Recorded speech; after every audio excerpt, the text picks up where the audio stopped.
Okay, folks, today we're hopefully going to get all of the rafters finished. And really, there's no new skills in SketchUp.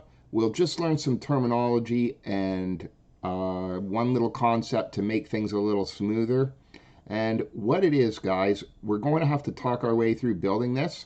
So we've already talked and said that this is called the bird's mouth cut here. The part of the bird's mouth cut that goes straight up and down is called the heel cut. The part of the bird's mouth cut that goes along the top of the plate horizontally is called the seat cut. So I'll be needing to refer to those two words as we're building this, the seat cut and the heel cut. And one little rule about rafters, and there's lots of, it's hard to find one real authoritative, definitive source on how thick a seat cut you can make. The general rule that I've always gone by is that you never remove more than 1/3 of the wood from your rafter. So the seat cut limit would reach 1/3 of the way through the wood and no more. Otherwise, you're weakening the tail end of this rafter too much.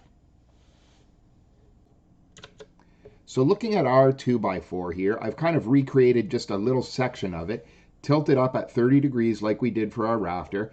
And for anybody who's mathematically minded and paying attention to that rule about 2/3, you might think we're actually cutting out more than 2/3 of the board. And the reason is this: with the board tilted at 30 degrees like that, if we measure straight up, it's not really 3.5 inches. It's actually going straight up is 4 1/16 of an inch. So if I draw my line to make my heel cut for my rafter, and I go up 1 1/4 inches, 1 1/4 would actually be more than 1/3 of the 2x4 if you were measuring it on a 90-degree angle. So if I come over to this edge and I get on a 90-degree angle to that edge, and oh, there we had it, and I measure 1 1/4, I would actually be cutting past that. I would be breaking that rule I made about not cutting more than 1/3 of the wood out. But when the wood is angled like this, you can just go straight up 1 1/4 inches, and from there we'll come across and we will stay on a 90-degree angle, and that is the measurements that we'll use for our rafter. Now, if you found that confusing, don't worry about it, just follow the instructions. It was just that some people may pick up on the fact that we're actually 1 1/4 inches is more than 1/3 of a 2x4's width. So where we left it off last day was that we had made the fascia rafters, and they're finished. They're going to stay the same. Now we have to make the common rafters, which are the identical to the fascia rafters, except that they have a bird's mouth cut in them. So we're just going to duplicate the fascia rafters, and then we will put the bird's mouth cut in one set of them, and that will be done.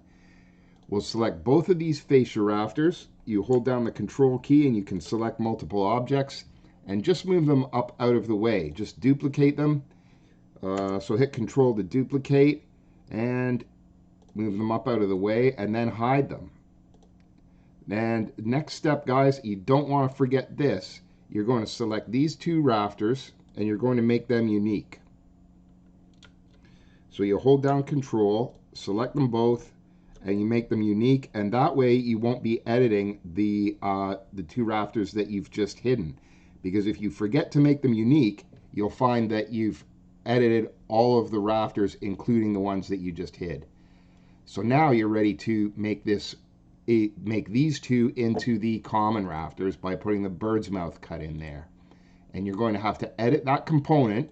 So you right click and hit edit component, grab your line tool, which is the pencil over here on the right hand side, and you start right at this corner and you measure straight up so you're on the blue axis. Okay, and it doesn't matter if you're on the face or up above, but you definitely need to have a blue line on the blue axis.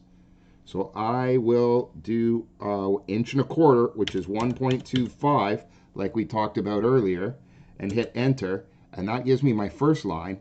And see, my pencil just wants to keep drawing, which is good in this case, because I get now onto the red axis, and if I follow across and I stay on the red axis, when it comes to that edge, it should snap to that edge. So you'll see the cursor change color. You'll see your mouse pointer change color to being red, and it will say on edge, and you just left click, and that's how you draw the lines for the bird's mouth cut. Now you're just going to pull that to the back of this other component, and it should probably say offset limited to 1.5 inches. Left click, and now that bird's mouth cut is made. The next step is to exit that component. So you close that component, and those are your common rafters made, your initial set of them.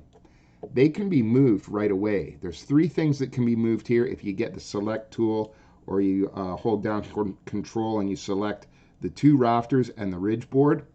That bird's mouth cut is going to sit right on the corner of that top plate, so you can move it by clicking right on that very corner there and setting it right on the edge of the shed, just like that. And now our 2 first common rafters are in place, and we're going to build the rest of them right now. So we'll make it nice and easy here. We will just go ahead and put 1 rafter over each stud for our purposes.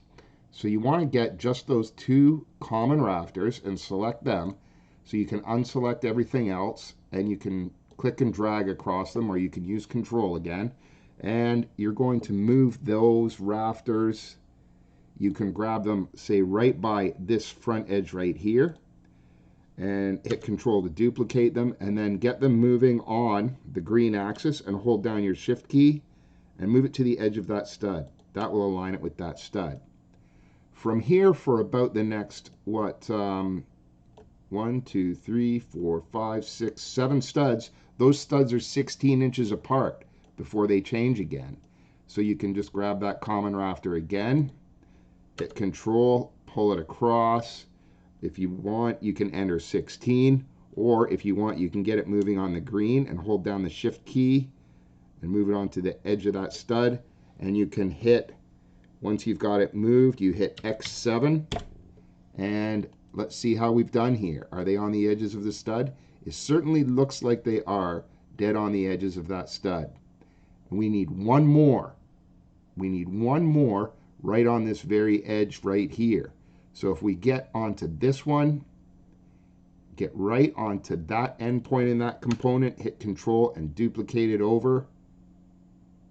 That is all of the common rafters. Now, oh, I forgot to move this one. So, doesn't take long though.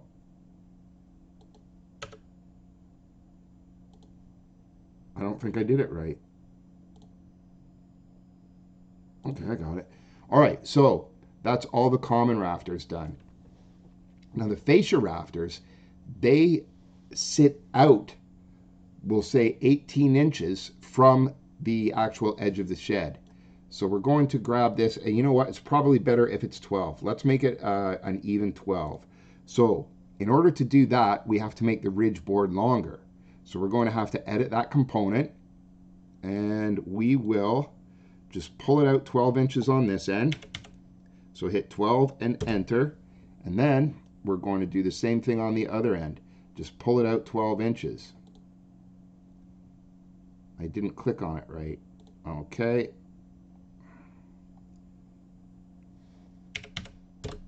Okay. So that, now we close that component, and that takes us to the point where we've got our ridge board done, and we're going to unhide our fascia rafters and put them on the ridge board. So you click on the magnifying glass, you start to type in unhide, and you can unhide all. So now we've got those 2 fascia rafters, and we need to move them down to line up with this edge of the ridge board. So the very tip of this fascia rafter here is going on the very tip of the ridge board. And we'll just select them both, and then we'll get our move tool and get right onto that very corner. You might want to focus in a little bit more. I'm hoping I've got it right there. Okay, it looks like I did get it right. And there's our 2 fascia rafters, which is good. Now, you need a set at the other end as well. So at the other end, you can just keep your move tool open, keep them both selected, And if you get right onto that corner right there, because that corner has to touch this corner right here, if you're thinking about how you move them, then you click on that, hit Control, put it down on that end down there, and let's have a look. Okay, so that's done. So that didn't really take that long, and I think we'll have time to get our fascia boards on during this session. So if you get looking kind of straight down the edge of the shed, we're going to add a board all the way along these tail cuts here. So we'll just take the rectangle tool and we will go right from this corner of this rafter, this fascia rafter. Make sure that you're in the green axis and then just do 1.5 comma 5.5 and enter, and that gives you your start of your fascia board. And you're going to pull it out right out to the opposite end of this rafter down here. So you come down to this end, and I can't quite get onto that edge. There we go. I'm on that edge now. And we're going to make that into a component. So we'll select it and 1, 2, 3, make component. That's the thing is actually completed being made. We do have to move it though. So what happens here is that if you install plywood on this roof, you want the plywood to come right down to, let me get a good view here so I can show you what I'm talking about. You want the plywood to come right down to this edge of the fascia board. Now you can see if you install it now, you start installing your plywood all the way down here, and when you get down here, the plywood would actually have to bend out to sit on the edge of that fascia board. Either that or you have to cut off the fascia board on an angle. And some people do that. Usually the simple solution is to just move the fascia board down just a little bit. So what you do, you take the tape measure tool, which we have here. Okay, we want the tape measure tool. It's up at the top there. And you'll get onto this edge of this rafter and click and just pull it up to that edge of that rafter, and that will give you a nice convenient line. So I guess there is a little bit of trickery in this one. We didn't actually get away with no trickery in this one. We've got to move this corner here down onto that line. So if you're going to move this component, you just click right on that corner, lift up, hold the shift key as it's on the blue axis and move it down till you get on that line. And that way, when the plywood comes down this side of the wall, it will fall right onto the edge of that board, and that will be fine. And to get the last little bit done here, we'll copy that fascia board over onto the other side of this piece, onto the other side of the shed. So you're going to need your move tool, and you can grab it right by that corner. Okay, get it, hit Control to duplicate it, get it moving along the red axis, and you might have to shift yourself around a little bit. Okay, I've got it now. I hold down my shift key so that it's constrained on the red axis, and I bring it over and I put it right on that board right there, and our roof now is completed framing. So good luck with this, guys. I'm sure you can handle it. The last step here actually would be the paint bucket, okay, which we'll just get there. And then, yeah, I think you're going to have to actually, yeah, I wanted to leave these white so that they were easy to see as we were working here as opposed to the other studs. So you'll just have to paint each one. Sometimes if you do edit component and you paint, you have to paint every edge of that component. So it might be easier to, you might find it easier to edit the component and paint every edge, and then you only have to paint each component once. Or you might find it easier to just paint every individual one, and then when you kind of paint the individual ones, they absorb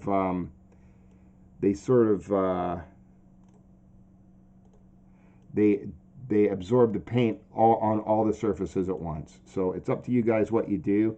Just make sure that those are colored a nice wood color, and that's starting to look pretty much like a shed now. We've got some siding to get on and some roofing, and it's going to be pretty cool. So have a fantastic day, and we'll see you next time out.